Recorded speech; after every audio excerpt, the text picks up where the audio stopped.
যুবক মুহাম্মদ সাল্লাল্লাহু আলাইহি ওয়াসাল্লাম একজন মানুষ যিনি সত্যবাদিতা, সততা আর দয়ার এক জীবন্ত দৃষ্টান্ত।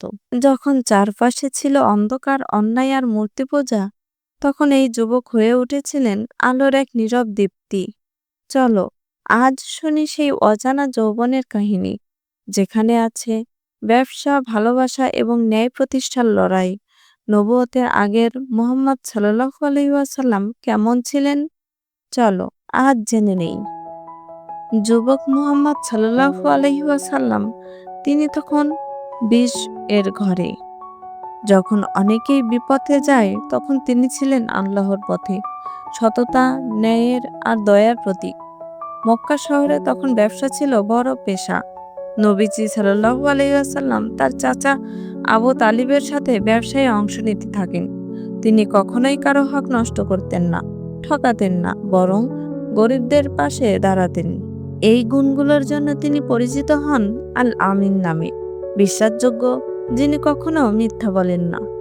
একদিন এক ধনী ব্যবসায়ী মহিলা খাদিজা বিনতে খুয়াইলিদ রাদিয়াল্লাহু তাআলা আনহু তাকে তার বাণিজ্য সফরের দায়িত্ব দেন। সিরিয়ার পথে নবীজি সাল্লাল্লাহু আলাইহি ওয়াসাল্লামের সততা, ন্যায়পরায়ণতা এবং পরিশ্রম দেখে খাদিজা মুগ্ধ হয়ে যান। ফেরার পর খাদিজা রাদিয়াল্লাহু তাআলা আনহু নিজেই প্রস্তাব দেন, এই সত্যবাদী, ধার্মিক ও সৎ যুবক যেন হন তার জীবন সঙ্গী। মুহাম্মদ সাল্লাল্লাহু আলাইহি ওয়াসাল্লাম তখন ২৫ বছর বয়সী আর খাদিজা রাদিয়াল্লাহু তাআলা আনহুর বয়স ৪০। তাদের বিয়ে হয়। এটি শুধু একটি বিয়ে নয়, ছিল বিশ্বাস ও বোঝাপড়ার এক অনন্য বন্ধন। এই সময়টাতে নবীজি সাল্লাল্লাহু আলাইহি ওয়াসাল্লাম মানুষের দুঃখ কষ্টে সাড়া দিতেন, কারো ওপর অত্যাচার হলে প্রতিবাদ করতেন।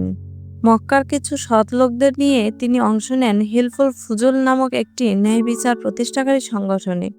তিনি বলেছিলেন, আমি যদি ইসলামের সময় এই সংগঠনের ডাক পেতাম, তাহলে তাতেও যোগ দিতাম। তো এই ছিল নবী মুহাম্মদ সাল্লাল্লাহু আলাইহি ওয়াসাল্লামের নবুয়তের আগের এক নিঃশব্দ পদ্ধতির সময়। এক যুবক যিনি আল্লাহর নির্দেশের অপেক্ষায় মানবতার নবী হবার যোগ্যতা গড়ে নিচ্ছিলেন নীরবে, ধৈর্যে আর সততায়। তার এই যৌবন আমাদের শেখায়, সত্য পথে থাকা মানেই সাফল্যের পথে হাঁটা। তুমি যদি এই গল্প থেকে অনুপ্রাণিত হও, তাহলে লাইক দিও, শেয়ার করো আর চ্যানেলটা সাবস্ক্রাইব করতে ভুলো না। পরের পর্বে থাকছে হেরা গুহা ও নবুয়ত প্রাপ্তির অলৌকিক কাহিনী। আল্লাহ হাফিজ।